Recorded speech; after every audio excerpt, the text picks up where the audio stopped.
السلام علیکم ورحمۃ اللہ وبرکاتہ۔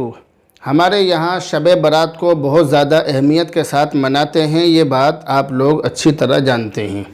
شب برات منانے کے بعد بہت سارے لوگ رات میں سحری کھا کر اگلے دن کا روزہ رکھتے ہیں۔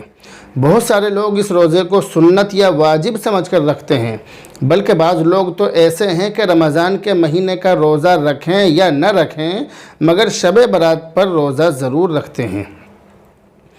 شب برات کے اگلے دن کا روزہ فرض ہے یا واجب ہے یا سنت ہے، اگر آپ یہ بات سمجھ گئے تو باقی بات سمجھنا آپ کے لیے بہت زیادہ آسان ہوگا۔ چنانچہ شب برات سے اگلے دن کے روزے کے بارے میں ایک بہت ضعیف حدیث ہے کہ اس دن کا روزہ رکھو، لہذا اس حدیث کی وجہ سے اس روزے کو سنت قرار دینا جائز نہیں ہے۔ لیکن ہاں، اگر ہم اس روزے کی تھوڑی بہت اہمیت اور فضیلت ان دو باتوں کی وجہ سے مانیں تو کوئی حرج نہیں ہے۔ پہلی بات یہ ہے کہ شعبان کے پورے مہینے میں اللہ کے نبی علیہ السلام روزے رکھتے تھے۔ آپ سے اس مہینے میں روزے رکھنا ثابت ہے۔ آپ اس مہینے کی پہلی تاریخ سے 27 تاریخ تک روزے رکھا کرتے تھے، اکثر روزہ رکھا کرتے تھے۔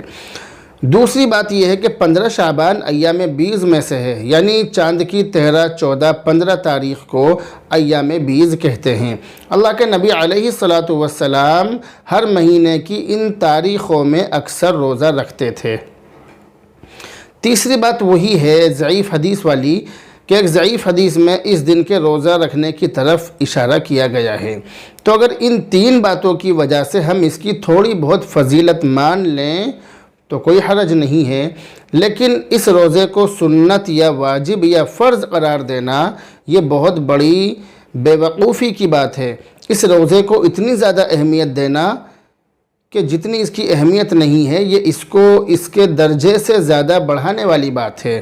خلاصہ یہ ہے کہ شب برات سے اگلے دن کا روزہ اگر کوئی شخص رکھے تو ٹھیک ہے، کوئی حرج نہیں ہے، لیکن اگر کوئی شخص اگلے دن کا روزہ نہ رکھے، شب برات پر روزہ نہ رکھے تو اس کو لعن طعن کرنا، اس کو برا بھلا کہنا، اس کو برا سمجھنا یا اس کو بددین سمجھنا، بددین قرار دینا یہ قطعاً جائز نہیں ہے، بلکہ یہ بالکل غلط ہے۔ ان تمام باتوں سے پرہیز کرنا چاہیے۔ اللہ تعالیٰ سے دعا بھی کرتے رہیں کہ اللہ تعالیٰ ہمیں صحیح سمجھ نصیب فرمائے اور نیک کام اخلاص کے ساتھ کرنے کی توفیق عطا فرمائے۔ بہرحال اب آپ سے رخصت ہوتے ہیں، دعاؤں میں یاد رکھنا۔ السلام علیکم ورحمۃ اللہ وبرکاتہ۔